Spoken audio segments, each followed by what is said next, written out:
그 청년 시기를 관통하는 가장 중요한 이슈 하면 뭐죠? 누가 대답해 줬는데 연애, 뭐 사랑 이런 것들이 그런 아주 중요한 이슈죠. 이것은 청년기에만 국한되는 얘기는 아니에요. 우리는 평생 사랑하면서 살아요. 사랑하고 일하면서 살아요. 그래서 이제 프로이트라는 사람이 다음 슬라이드 남겨주실래요? 여러분들 아시죠? 프로이트라는 사람이 사랑과 일과 사랑, 그것이 그 삶에서 전부다라고 얘기할 정도로 이 두 가지는 빼놓을 수 없는 것이에요. 그 중에 하나, 연애에 대해서 얘기해 보려고 하는데, 저희 20대도 그 가장 중요한 화두가 바로 연애였어요. 그쵸? 여러분들도 다 그렇죠? 고마워요. 네. 일단 연애를 누구랑 해야 되나? 연애 대상에 대한 고민 되게 많죠. 뭐 나는 이상형이 누구야 이런 말 많이 하고, 나 어떤 스타일이 좋아. 쟤는 내 스타일이야. 막 이런 얘기 많이 하잖아요. 그죠? 이런 얘기들 많이 하고요. 대상에 대한 얘기들. 그리고 연애 중에는 어때요?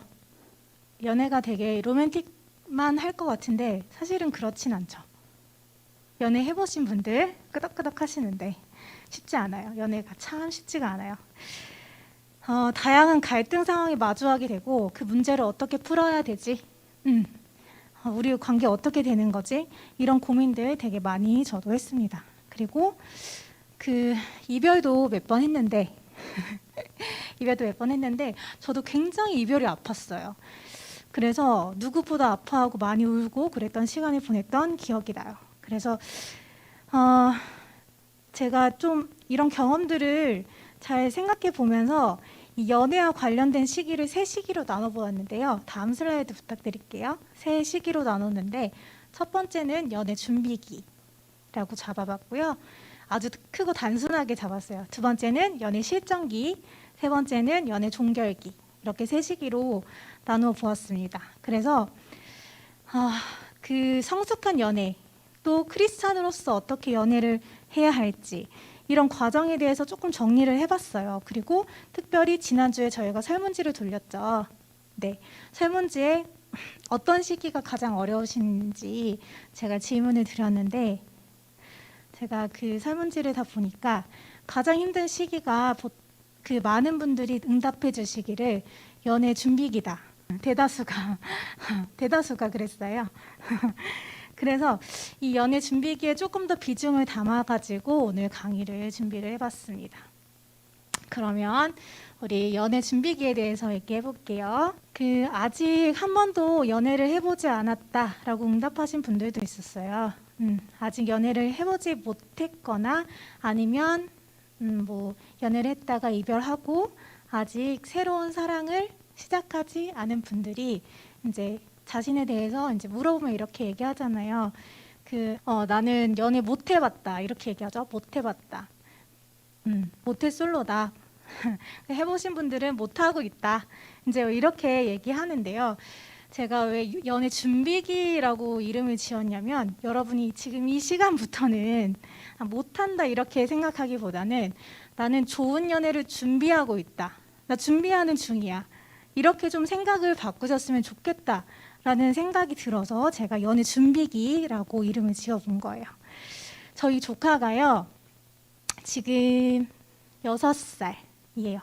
6살이고 올해 유치원에 들어갔어요. 그 어린이집을 다니다가 유치원에 들어갔어요. 조금 더 큰 사회생활을 하게 된 거죠. 그래가지고 적응을 잘 할 수 있을지 좀 이렇게 고민도 하고 엄마랑 이렇게 얘기도 하고 했었는데, 그 친구가 이제 유치원에 들어가서 바로 이제 27명의 친구들을 사귄 거예요. 사귀력이 되게 좋죠. 27명의 친구들을 사귀었다고 막 자랑을 해요. 저희랑도 되게 이제 가까워요. 저희가 되게 예뻐하는 조카예요. 그래서 27명의 친구들을 사귀고 또 얼마 지나지 않으니까 이 친구가 남자친구가 생겼대요. 여자거든요. 여자아이예요. 근데 6살인데 남자친구가 생겼대요. 그러니까 거기서 다 그런 건 아니고 걔가 남자친구가 유일하게 생긴 거예요. 그래서 뭐 친구들에게 부러움을 사는. 그래서 막 수업 시간에 막 소나트도 하고 이런 것들을 막 얘기해 주는 거예요. 그래서 그 얘기 들으면서 아 정말 빠르다. 애들이 너무 빠르다. 벌써 연애를 하다니 6살짜리가 이렇게 생각을 했는데 그 6살짜리도 사실 연애를 하더라고요. 여러분들 6살도 연애를 해요. 사랑을 해요. 막 너무 사랑을 하니까 막 에너지가 넘치는지 방방을 뛰는데 천장을 뚫을 것 같아요. 걔가 그 정도로 사랑하는 게 너무 좋은가 봐요. 그 아이를 보면서 이 사랑, 뭐 연애 이런 거는 6살 그 아기도 할 수는 있는 거야, 사실은. 그죠? 응. 근데 그 연애를 위해서 우리가 준비가 필요한 이유. 그죠? 준비가 필요한 이유는 우리가 그 어린아이의 사랑. 그죠? 미숙한 사랑, 자기중심적인 사랑. 그죠? 그리고 나와 상대방에게 상처를 주는 사랑, 이런 사랑이 아니라 성인의 사랑, 성숙한 사랑, 그리고 서로 성장할 수 있는 그런 사랑을 원하기 때문에 연애의 준비가 필요한 거예요. 그래서 제가 연애를 위해서, 성숙한 연애를 위해서 뭐가 필요하지? 라고 생각해 봤을 때 너무 많이 있을 수 있는데 사실 그 많은 걸 다 다룰 수는 없고 가장 중요한 게 뭘까 생각해 봤을 때 바로 이게 중요한 것 같아요. 가장 중요한 거는 바로 나에 대해서 이해를 하는 겁니다. 연애를 하기 전에. 내가 누구인지 알아가는 것이 필요합니다. 그 설문지에 보니까요. 이렇게 응답해 주신 분들이 있었어요. 내가 자존감이 낮고 내 자신이 되게 부족한 것 같고 나에 대한 확신이 없고 이런 고민들이 있다. 연애와 관련해서 이런 고민들이 있다. 이런 고민이 있다는 거는 나에 대한 치열한 어떤 고민, 배움 이런 것들이 필요하다는 걸 반증하는 거예요. 내가 어떤 사람인지 지금 한번 질문해 보실래요? 자신한테. 누군가 여러분한테 당신은 어떤 사람이에요? 라고 묻는다면 뭐라고 대답할지 한번 속으로 대답해 보세요. 당신은 어떤 사람이에요? 이렇게 물어본다면 한번 질문해 보셨으면 좋겠어요. 그리고 당신한테 가장 중요한 가치는 뭐예요? 라고 누군가 묻는다면 뭐라고 대답하실 거예요? 속으로 한번 대답해 보세요. 또 이런 것들도 있겠죠. 다른 거는 몰라도 이것만큼은 나한테 꼭 채워줘야 돼 라고 생각하는 간절한 나의 결핍. 뭐가 있어요? 생각나나요? 한번 생각해 보셨으면 좋겠어요. 또 이런 것도 있죠. 다른 건 모르겠는데 나 이것만큼은 못 참아. 견딜 수가 없어 라고 생각하는 지점이 있을 거예요. 그쵸? 그게 뭔지 한번 떠올려 보세요. 사실 제가 지금 드린 질문들 나에 대한 질문들인데 쉽지 않은 질문들이에요. 명료하게 대답하기 되게 어려운 질문들이죠. 그쵸?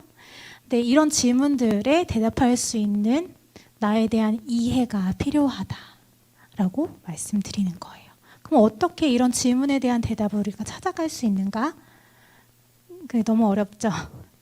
거기에 대해서 이제 나누고 싶은데요. 보통 나 자신에 대해서 가장 잘 알 수 있는 계기는요. 뭐냐면 나랑 가까운 사람과의 관계. 가까운 사람과의 관계를 성찰해 보는 걸 통해서 시작이 됩니다. 특히나 왠지 모르게 불편한 사람들이 있을 거예요. 가까운 사람인데도 되게 편하고 좋은 사람도 있지만 되게 불편함을 주는 사람과의 관계가 있을 거예요. 그쵸? 있죠, 다들? 그리고 꼭 그 사람이 아니더라도 그 사람이 불편한 게 아니더라도 나한테 불편감을 안겨주는 공통되는 주제가 있을 거예요. 뭐 예를 들면 나는 무례한 사람을 보면 너무 불편해. 이런 주제가 있을 수 있죠. 그리고 뭐 그런 주제가 되게 반복돼. 이런 것들이 있을 거예요. 예를 들면 뭐 나는 권위자 앞에서 너무 위축된다. 어른 앞에서 위축된다. 이런 반복되는 주제들이 있을 거예요. 그런 주제는 더 잘 살펴보는 게 필요한 것 같아요. 나를 이해하는 데 있어서. 근데 사람들은 어떻게 반응하냐면 이렇게 불편함이 자신의 안에 생겼을 때 자동적으로 자신을 방어하게 돼요. 그렇죠? 자신을 방어하기 위해서 어떻게 하냐면 쉽게 다른 사람 탓을 합니다. 다른 사람 탓, 상황 탓, 환경 탓 이렇게 하고 넘어가고 싶어 해요. 이런 작용을 심리학에서는 투사라고 해요. 투사. 들어보셨어요? 조금 어려운 개념인데 내 안에 불편함이 생겨요. 어떤 상황에서 어떤 사람의 행동을 보고 막 불편함이 생겨요. 그러면 내가 나쁜 사람이 되는 것 같잖아요. 그죠? 내 안에 불편함이 있으면 내가 나쁜 사람이 되는 것 같으니까 그 불편감을 외부로 던지는 거예요. 그래서 그 불편함의 책임을 그 사람의 탓, 환경 탓, 상황 탓으로 만드는 거예요. 이걸 투사라고 하는 거죠. 근데 이런 투사가 되게 많은 사람들이 있어요. 이게 많아지게 되면 어떻게 될까요? 투사가 많아요. 그럼 어떻게 될 것 같아요? 발전이 없죠? 그죠? 대답해 주셔서 감사해요. 발전이 없는 것도 그렇고 특별히 관계가 균열이 생겨요. 여러분들이 한번 생각을 해보세요. 투사가 되게 많아요. 그러면 그 옆에 있는 사람이 어떨지 그걸 생각해 보시면 다른 사람에 대해서 상황에 대해서 되게 해석을 왜곡되게 하고 그죠? 오해도 되게 많이 하고 그러기 때문에 관계가 균열될 수밖에 없어요. 균열이 생길 수밖에 없어요. 이때 우리가 할 수 있는 이렇게 투사가 사실은 모든 사람이 다 있어요. 없는 사람은 없어요. 모든 사람이 다 있는데 누군가 더 많이 하고 더 적게 하고 하는 거예요. 사실은 성숙할수록 더 적게 해요. 근데 모든 사람이 다 할 수밖에 없는데 우리가 그 성숙한 쪽으로 이렇게 오기 위해서는 할 수 있는 게 뭐냐면 내 외부에 가 있던 초점을 너 때문이야, 상황 때문이야, 환경 때문이야 외부로 가 있던 초점을 내부로 가지고 오셔야 돼요. 내 탓이야 이렇게 하라는 얘기가 아니라요. 나 때문이야 자책하라는 얘기가 아니라 내가 왜 이 지점이 불편한가 이거를 생각해 보시는 거예요. 내가 왜 이 지점이 불편하게 느껴지는지 내 마음을 돌아보는 작업을 하셔야 되는 거예요. 그 성경에도 마태복음에 보면 이 말씀이 있잖아요. 그 왜 형제의 눈 속에 티끌, 그죠? 그거는 보면서 네 눈 속에 들보는 못 보냐 이런 말씀이 있죠. 그렇죠? 내가 들보를 가지고 있으면 다른 사람을 명료하게 깨끗하게 볼 수가 없는 거예요. 그래서 나 자신을 되돌아보는 작업을 하시는 게 중요하다라고 생각을 합니다. 저는 앞에 말씀드렸다시피 그 상담을 하는데 지금은 좀 쉬고 있어요. 임신을 해서 쉬고 있는데 그 아동, 청소년, 뭐 성인, 대학생 다 이제 해봤어요. 다 해보면서 그 제가 진짜 많이 느꼈던 거, 경험했던 건 뭐냐면 우리는 정말 무섭게도 아이도 그렇고 성인도 그렇고 부모님이 돌아가신 분도 그렇고 다 부모님의 영향을 많이 받고 살아요. 정말 많이. 우리가 생각하는 것보다 훨씬 더 많이 받고 살아간다는 거예요. 그걸 많이 느껴요. 그도 그럴 것이 어린아이가 세상에 태어나면 처음 만나는 대상이 바로 부모예요. 그렇죠? 처음 만나는 대상이기만 한 게 아니에요. 아이한테는 세상이고 그리고 보호자, 울타리이고 그리고 생존이에요. 부모 없이는 살아갈 수가 없어요. 단 하루도 생존할 수가 없어요. 그래서 그 어린아이들은 아무것도 안 하는 것 같지만 자라면서 생존하기 위해 그 부모에 맞춰 적응하게 돼요. 여러분들도 어렸을 때 뭐 기억은 안 나시겠지만 내 부모님에게 적응하기 위해서 굉장히 생존하기 위해 애쓰면서 그렇게 자라나셨을 거예요. 그 많은 시간 동안 그 부모님과 관계를 맺어가면서 부모님이 나를 바라보셨던 눈빛, 그죠? 그리고 나를 바라봤던 표정, 나를 대하는 태도, 나한테 했던 말, 행동 이런 것들은 수도 없이 누적이 되죠. 그래서 뭐 너는 너무 사랑스러운 사람이야. 너는 정말 날 힘들게 하는 존재야라고 이 존재에 대해서 뭔가 이렇게 메시지를 정확하게 주지 않는다고 하더라도 내 안에 그런 정보들을 통해서 나는 어떤 사람이다 라는 이미지가 마음에 콱 박히게 돼요. 여러분들이 뭐 자존감이 낮다 이렇게 말씀하시는 분들 있잖아요. 그 이미지가 내 안에 콱 박혀 있는 거예요. 뿐만 아니라 부모님이 첫 대상이라고 했잖아요. 그래서 부모님을 통해서 사람에 대해서 어느 정도 개념이 잡히게 돼요. 다른 사람은 어떨 것이다 라는 기대가 잡히는 거예요. 예를 들면 어렸을 때 학대당했던 어린아이들 있죠? 그런 어린아이들은 사람을 믿기가 되게 어려워요. 정말 믿기 어렵고 피해의식이 좀 많이 생기게 되겠죠. 자, 이렇게 타인에 대해서도 개념이 잡히고 나에 대해서도 부모와의 관계를 통해서 개념이 잡혀요.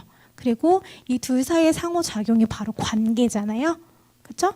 부모와의 관계를 통해서 관계는 이러한 것이야 라는 생각이 정립이 되게 됩니다. 이게 내적으로 규칙이 생겨요. 모두 다 여기 계신 분들 다 모두 다 마음속에 이 규칙이 있을 거예요. 그래서 이게 이제 내가 누군가와 애착하는 방식이 되는데요. 비극적인 사실은 우리 부모님들이 완벽하지 않다는 거예요. 그렇죠? 완벽한 부모는 없어요. 하나님만 완벽하시잖아요. 그렇죠? 그래서 결핍이 없이 모든 것이 충족시켜줄 수 있는 부모님은 세상에 없어요. 세상에 없어요. 그래서 여기 계신 분들도 그렇고 모든 분들은 내 마음속에 크고 작은 결핍들을 가지고 안고 살아가게 돼요. 그렇죠? 근데 이 부모와의 관계에서 형성되었던 이 애착하는 방식이 내가 이후에 상황이 달라진다고 해도 예를 들면 예전에는 부모 없이 내가 살 수 없었기 때문에 그렇게 할 수밖에 없었지만 지금은 내 밥벌이를 내가 할 수 있어. 상황이 달라졌어. 근데도 예전과 비슷한 방식으로 애착한다는 거예요. 또 사람이 달라졌어. 내 부모랑 되게 다른 사람이랑 지금 만나고 있어. 그래도 예전과 비슷한 방식으로 동일한 방식으로 관계에 대해서 해석하고 그리고 예측하고 이렇게 살아가게 된다는 거죠. 공감되시나요? 네, 그러더라고요. 저도 그렇고. 그래서 이 지점에서 결핍이 있기 때문에 많은 관계들이 어려움이 생기기 시작합니다. 자존감이 되게 낮은 사람들, 그죠? 사람을 믿기 어렵거나 피해의식이 생긴 사람들, 오해하고 왜곡하고 내 안에 이해할 수 없는 어떤 혼란스러운 감정들이 막 생기는 사람들, 그런 사람들이 생기는 거죠. 그래서 정리하면 나를 이해하는 가장 좋은 출발이 되는 건 뭐냐면요. 제가 어렵게 돌아왔어요.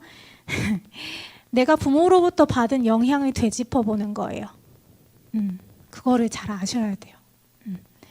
굉장히 이 지점이 아프고 어렵고 힘들어요. 그래서 상담을 와서 이 작업을 하시는 분들이 되게 많아요. 그 대학 상담 했을 때 경험을 생각해 보면 와가지고 이제 상담하시는 분들이 그 엄마와의 분리를 다루시는 분들이 굉장히 많아요. 생각보다 굉장히 많이 있어요. 만약에 대학 다니시는 분들 있어요, 여기? 대학 다니시는 분들은 그 등록금 내잖아요. 상담 꼭 받으세요. 무료로 받을 수 있잖아요. 등록금에 다 포함된 거예요. 그거 꼭 받으세요. 네, 굉장히 힘들다는 거예요. 그러니까 상담에 와서 하는 거죠. 사실 혼자 하기도 되게 어려운 작업이에요. 근데 여러분들이 이거를 해보셨으면 해서 제가 이 부분을 말씀드리는 거예요. 부모님과의 관계에서 계속 건드려지고 아픔이 되는 지점, 그것들을 이해하는 거, 수용하는 거, 부모님한테 내가 받은 영향인 나의 현재 모습을 그냥 피하는 것이 아니라, 회피하는 것이 아니라 좀 받아들이는 거예요. 아, 이래서 내가 이렇구나를 받아들이는 거죠. 뭐 남을 탓하거나 나를 자책하는 게 아니라 받아들이는 거. 이런 작업을 하다 보면 제가 지금 짧게 말씀드렸지만 이 여정이 되게 길어요. 계속 하는 거예요. 이런 작업을 하다 보면 부모에 대한 미움, 원망 이런 부정적인 감정이 막 올라와요. 그래서 되게 심리적으로 힘들어해요. 근데 이걸 멈추지 않고 계속 하다 보면 이런 시점이 와요. 이런 시점. 부모 탓을 하기보다는 우리 부모님도 나와 같이 한계를 가진 한 사람이구나. 굉장히 현실적이고 연민 어린 시각으로 내 부모를 볼 수 있는 시점이 와요. 어느 시점에서는. 이렇게 되면 부모님과 심리적인 분리가 어느 정도 이루어졌다는 거예요. 이렇게 부모로부터 심리적인 분리가 이루어지는 게 왜 중요하냐? 왜 중요하냐? 분리가 이루어져야 나 자신을 명료하게 볼 수가 있어요. 부모님의 영향으로부터 분리되어서 좀 객관적으로 나 자신을 볼 수 있는 눈이 생기게 되는 거예요. 제가 그 연애와 관련된 책을 좀 찾아보다가 하나의 책을 발견했는데 제가 생각하는 것과 굉장히 그 공감이 되어가지고 가져와 봤는데요. 우리 같이 한번 읽어봤으면 좋겠어요. 먼저 위에 있는 거 읽어볼게요. 시작. 어쩌면 그로 인해 불화를 경험할 수도 있습니다. 그러나 좋게만 보려고 했던 대상을 그대로 바라볼 수 있을 때 진정한 사랑도 가능해지는 것입니다. 낮은 자존감을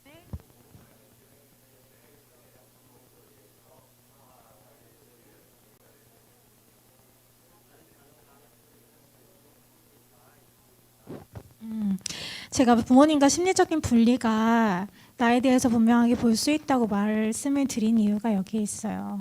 부모님이 줬던 그 부모님의 한계 때문에 부모님도 삶에 어려움이 있잖아요. 그 어려움 속에서 어쩌면 나한테 표정으로, 눈빛으로, 시선으로, 말로, 행동으로 상처를 줬을 수 있어요. 어떤 결핍을 형성했을 수 있어요. 그렇죠? 근데 그거로부터 내가 분리돼서 그 엄마가 줬던 메시지, 아빠가 줬던 메시지를 좀 분리하고 그 후에야 나라는 사람을 인식할 수 있는 거예요.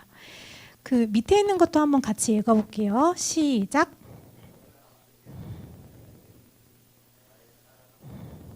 하늘 아버지의 목소리입니다. 네.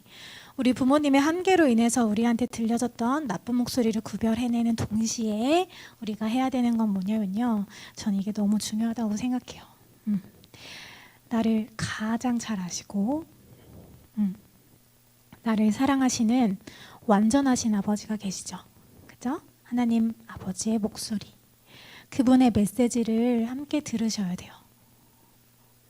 기도의 자리에 나아가셔서 내 상한 마음을 토해내고 하나님이 나에 대해서 뭐라고 말씀하시는지 여러분들이 들으셔야 돼요. 그 메시지를 내 안에 채우셔야 돼요.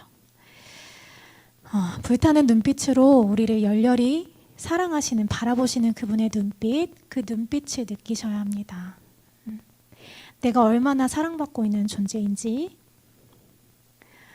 내가 연속되는 실수와 죄악에도 불구하고, 그런 걸 저지름에도 불구하고 오래 참으시고 나를 다시 용납하시는 그 하나님의 사랑을 여러분들이 끊임없이 경험할 때 우리는 비로소 내가 얼마나 사랑받는 자녀인가, 내가 얼마나 특별한 사랑을 받았는가, 그분의 사랑으로 인해서 여러분들은 감격하게 될 거고요.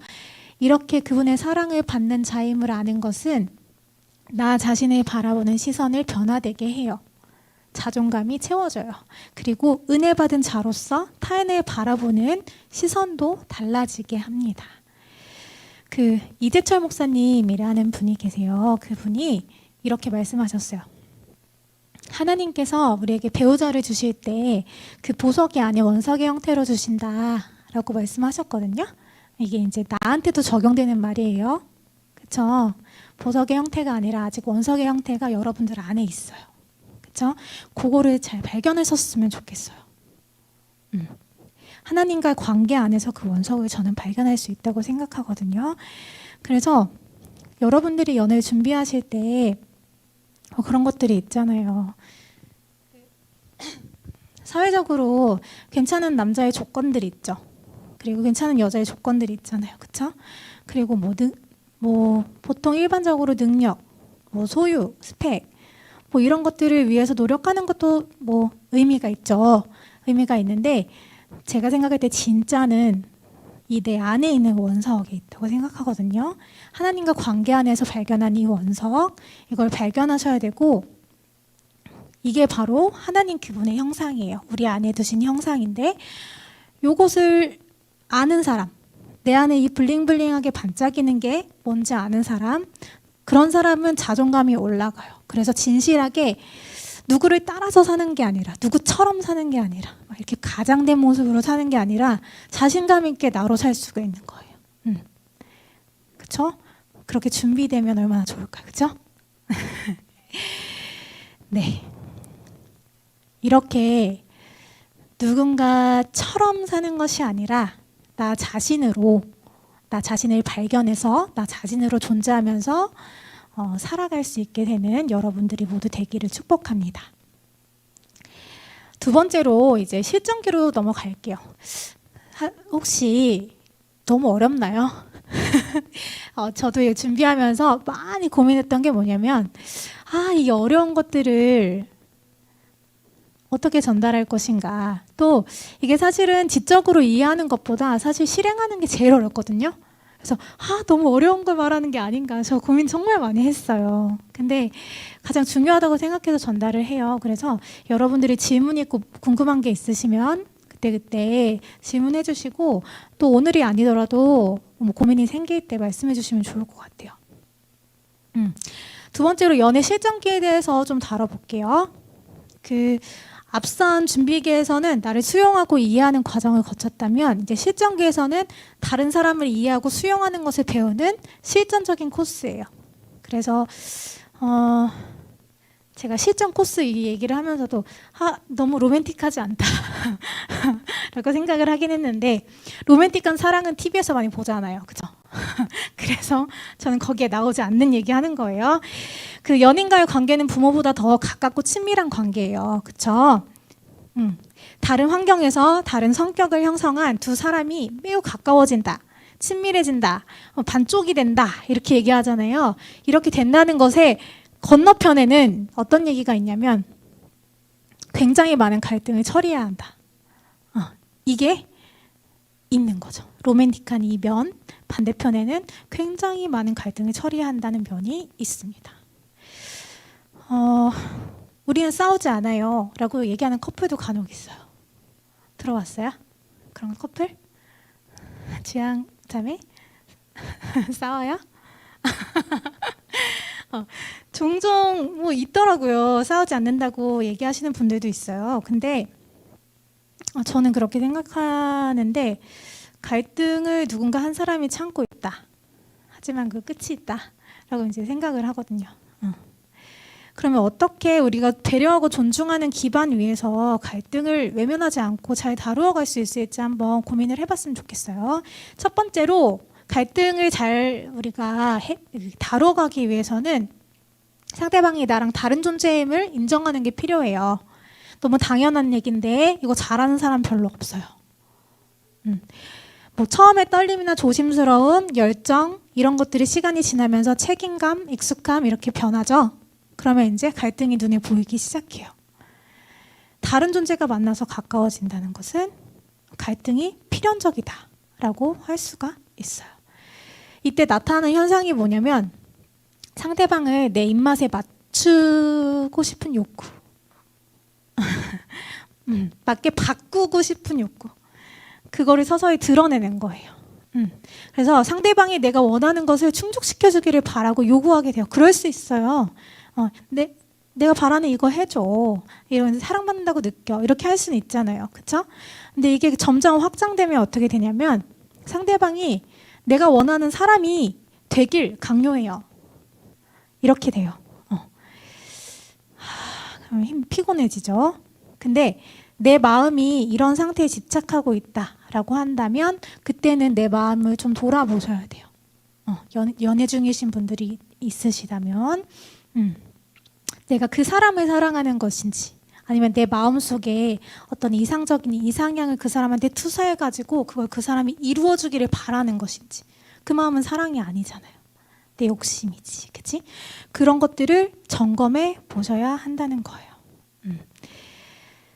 그게 될 때 그게 이제 그 사람을 있는 그대로 인정을 하는 건데요.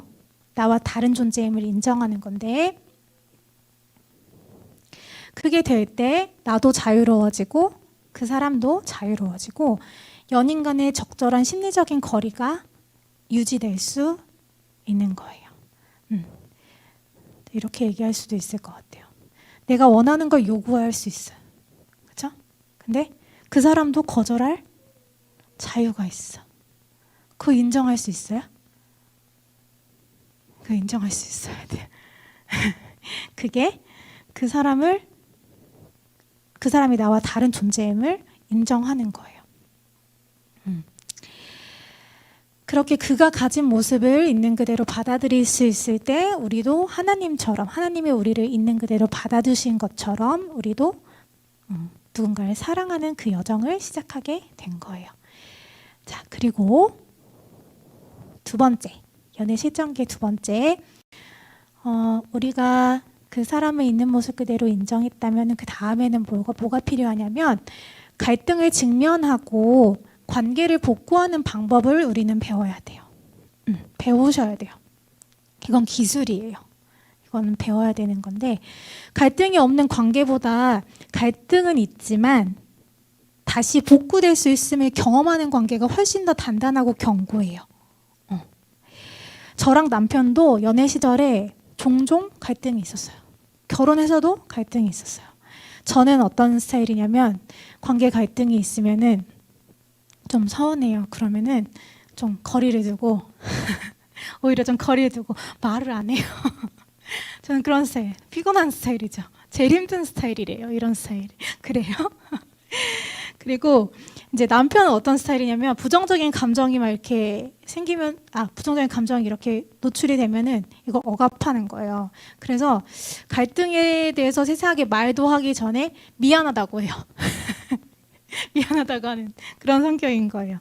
이렇게 되니까 관계에 뭔가 균열이 있을 때, 뭐 서운한 마음이 있거나 뭔가 힘들 때 이걸 직면하지 않고 회피하게 되잖아요. 그런 것 때문에 더 싸웠어요.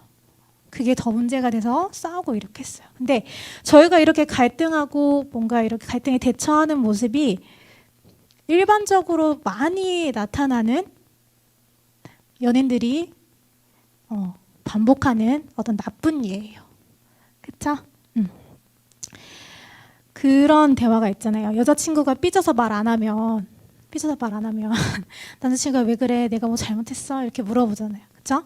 그럼 여자친구는 아니야, 괜찮아. 이렇게 얘기하잖아요. 그죠? 괜찮아. 그러면은 남자친구가 왜 내가 뭐 잘못했어? 내가 미안해. 이렇게 얘기하죠. 그죠? 내가 미안해. 이렇게 하면 여자친구는 뭐가 미안한 건데? 라고 물어보고 그러면 이제 남자친구는 내가 뭐가 미안한지 몰라서 미안해. 이렇게 되는 거잖아요. 그죠? 연인 간의 관계를 보면 보통 갈등이 유발된 직접적인 상황이나 내 감정을 제대로 표현하지 못하는 경우가 되게 많이 있어요. 그렇죠? 연인 간에도 그렇고 다른 관계도 다 그렇죠? 갈등에 대해서 직접적으로 얘기하기 힘들어요. 근데 다른 관계는 그냥 넘어가면 되는데 연인 관계는 너무 가까운 관계이기 때문에 그냥 넘어갈 수가 없어요. 그렇죠? 그래서 해결을 해야 되는데 말하지 않고 입을 꾹 다물고 있거나 또 이런 얘들이 되게 많잖아요. 그걸 얘기를 못하니까 다른 거를 괜히 트집을 잡아가지고 무안해주고 공격을 한다든가 아니면 갑자기 나를 사랑하지 않는 것 같아 이렇게 극단적으로 표현한다든가 이렇게 해요. 간접적으로. 이렇게 하면은 내가 어떤 걸 느끼는지 뭐 때문에 힘든지 전달할 수가 없고 상대방도 알 수가 없어요. 반대편도 마찬가지인데 남자들은 여자의 감정 표현을 이해하기가 굉장히 어려워요. 받아주는 거 되게 어려워요. 그쵸? 남자들은 이거 되게 어려워하는 이유가 뭐냐면 우리가 가부장적인 문화, 사회문화에서 남자들이 감정 표현하는 것에 대해서 암묵적인 사회적 금기가 있어요. 남자는 평생 몇 번 울어요? 3번 운다. 막 이런 것들. 그쵸? 감정 표현하지 말라는 거예요. 되게 찌질해 보인다고. 그래서 감정 표현 많이 못하고 살아요, 남자들은. 저는 되게 안쓰러워요. 그리고 수용 받아본 경험이 없어요. 울면은 막 혼내잖아요. 그죠? 그렇기 때문에 여자친구들이 표현할 때 남자들은 얼어붙고 미안하단 말만 로봇처럼 반복하게 되는 거예요. 그래서 이렇게 우리가 미안하다는 말만 반복하거나 감정을 전환하려고 시도하면은 남자들의 경우 이렇게 하면 여자들은 내 감정이 무시당했다, 거부당했다 이렇게 느끼게 되거든요. 그래서 남친 편에서도 미안하지 않기 위해서는 다른 방식으로 대처할 수 있어야 돼요. 그러니까 어떻게 대처하면 좋을지에 대해서 얘기를 하는 건데요. 남자도 여자도 제대로 말하고 제대로 물어보는 용기가 필요한 것 같아요. 용기가 필요한 것 같아요. 그래서 여친 편에서는 이렇게 얘기를 해야 되는 거예요. 누구야, 나는 내가 힘든 거 얘기할 때 네가 해결책만 주는 것 같아서 내가 더 오히려 힘이 빠진다. 나는 그냥 네가 그랬냐고, 힘들었냐고, 그냥 이렇게 얘기해 줬으면 바랬던 것 같아. 나 좀 그냥 안아주면 안 될까? 이렇게 얘기하면 되죠. 그죠? 너의 어떤 행동이, 어떤 감정이 나오게 했어. 대안까지 얘기해줘요. 이렇게 하면 남친 편에서 어때요? 수월하죠. 그냥 말하는 거 해주면 되잖아요. 안아주고 토닥여주면 여자친구 괜찮아지거든요. 해보세요. 안 해보신 분들은 한번 해보세요. 그러면 여자친구가 풀려요. 반대로 남친 편에서는 어떻게 하면 좋겠나 생각을 해봤어요.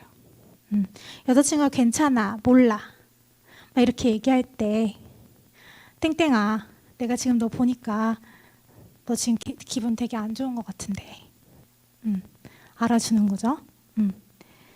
계속 괜찮다고 하고 말을 안 해주니까 내가 뭐라고 얘기해야 될지 모르겠어. 솔직하게 얘기하는 거야. 내가 너한테 뭐 어떻게 해줘야 될지 잘 모르겠어. 제가 이렇게 얘기하니까 남편이 왜 그것도 몰라 이렇게 하면 또 여친구 할 것 같다는 거예요. 그래서 그 다음에 이제 얘기해야 되는 거예요. 뭐 때문에 마음이 상했는지 말해주면 안 될까? 이렇게 물어봐야 돼요. 여자친구가 갈등에 대해서 직접적으로 얘기할 수 있는 용기를 가질 수 있게 물어봐줘야 돼. 그리고 나서 좀 기다려주는 거예요. 그러면 여자친구 얘기해요. 뭐 때문에 속상했는지 얘기할 수 있어요. 이렇게 하면 갈등을 유발한 게 뭔지 직면하고 다룰 수 있게 되고, 이렇게 갈등이 있을 때 잘 해결할 수 있다는 확신이 있잖아요. 그러면 상대방에 대한 신뢰감도 생기게 돼요. 연애 관계가 되게 수월해지게 되는 거죠. 제가 진짜 추천드리고 싶은 거는 연인 간 대화를 진짜 많이 하셨으면 좋겠어요. 좋은 연애, 성장하는 연애를 하기를 원하신다면은 뭐 연애, 뭐 사랑에 다양한 요소들이 있지만 이 정서적인 친밀감을 위해서 대화를 정말 많이 하세요. 앞에서 나에 대한 이해를 하는 게 중요하다고 했죠? 그 나에 대한 이해를 한 거를 누구랑 얘기해요? 여자친구랑 얘기해야죠. 그쵸? 남자친구랑 얘기해야죠. 그죠?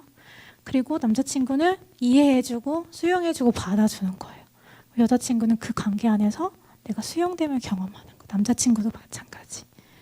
그리고 관계 안에서 갈등하면서 드러난 나의 연약한 부분에 대해서도 뭐 해야 돼요? 서로 대화해야 돼요. 이런 걸 통해서 정서적으로 친밀해져요. 이런 관계는 굉장히 견고해요. 쉽게 흔들리지 않는다는 거죠. 그래서 이런 성숙한 연애를 할 수 있는 여러분들이 되기를 축복합니다. 세 번째 마지막이에요. 연애 종결기. 가장 저한테는 힘들었던 시기예요, 사실은. 제가 부제를 이별은 가장 좋은 선생님입니다 라고 해봤는데, 네, 여기 계신 분들 중에 진정성 있는 연애를 해보셨고 해본 경험이 있고 그 끝이 만약에 이별이었다면 그 이별에 따르는 아픔, 상실감, 그런 것들은 이루 말할 수 없는 고통이었을 거예요. 나의 일부가 잘려나간 것 같은 고통. 그 사람 없이는 나 죽을 것 같아. 뭐 이런 감정의 폭풍이 휘몰아쳐요. 그 사람의 빈자리가 너무 크게 다가옵니다. 그래서 슬픔에 잠겨서 일상이 마비되기도 해요. 끝없이 이별의 이유를 막 반추해 보기도 하고 그 사람을 원망하기도 하고 나를 원망하고 자책하기도 하고 자존감 떨어지고 뭐 이런 반응들이 있는데 이런 거는 이별 후에 굉장히 자연스러운 반응이에요, 여러분. 왜 그런 말이 있잖아요. 사랑은 사랑으로 잊는다. 다른 사람 만나 이렇게 얘기하는 거 있는데 저는 이렇게 이별이 가져오는 자연스러운 고통을 회피하고 외면하기 위한 목적으로 누군가를 만나는 거에 대해서는 부정적인 입장이에요. 그렇게 하는 거는 부정적인 입장이에요. 저는 제가 그랬잖아요. 이게 이런 고통이 되게 자연스러운 거라고. 저는 이 자연스러움이라는 거 안에 하나님의 섭리나 인도하심이 있다고 생각하거든요. 그래서 하나님이 우리를 이런 상실 가운데 고통하게 하신 그 하나님의 뜻이 있잖아요. 그거를 받아들이는 거예요. 그러니까 아파하시는 것이 아플 때는 아파하시는 것이 가장 좋은, 어떻게 보면 가장 현명한 나의 대처가 될 수 있다는 거예요. 아픔을 허락하신 하나님의 뜻이 무엇인지 알 수 있기 때문에 그래요. 이거를 뭐 다른 사람으로 대체하거나 뭐 다른 일로 대체하거나 막 이렇게 한다면요, 이별이 주는 배움을 얻지도 못하고 또 비슷한 패턴으로 연애를 반복하게 돼요. 이별을 제대로 아파하지 않는 사람은.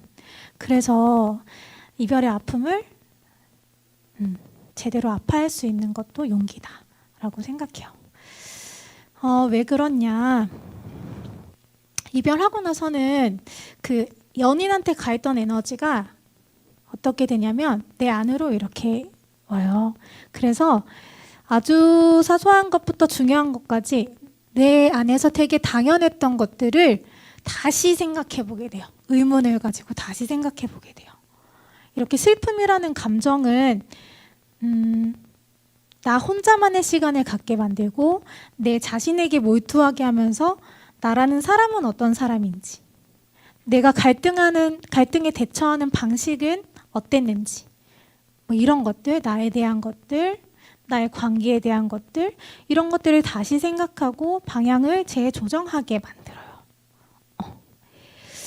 저도 남편을 만나기 전에 몇 번의 연애를 했고 이별을 했어요. 이제 마지막 이별을 했을 때 마침 대학생이었는데 휴학을 했어요. 근데 휴학했으니까 혼자만의 시간이 더 많잖아요. 그죠? 6개월을 울면서 지냈어요. 1년을 만나는데 6개월을 울었어요. 진짜 오래 울었죠. 저 근데 그때 이제 너무 힘들었다는 거잖아요. 그때 너무 힘들어서 하나님을 정말 많이 의지했는데 이때 예수님을 인격적으로 만났어요. 너무 감사하죠? 그분한테 너무 감사해요. 주님께 제일 감사하지만, 네.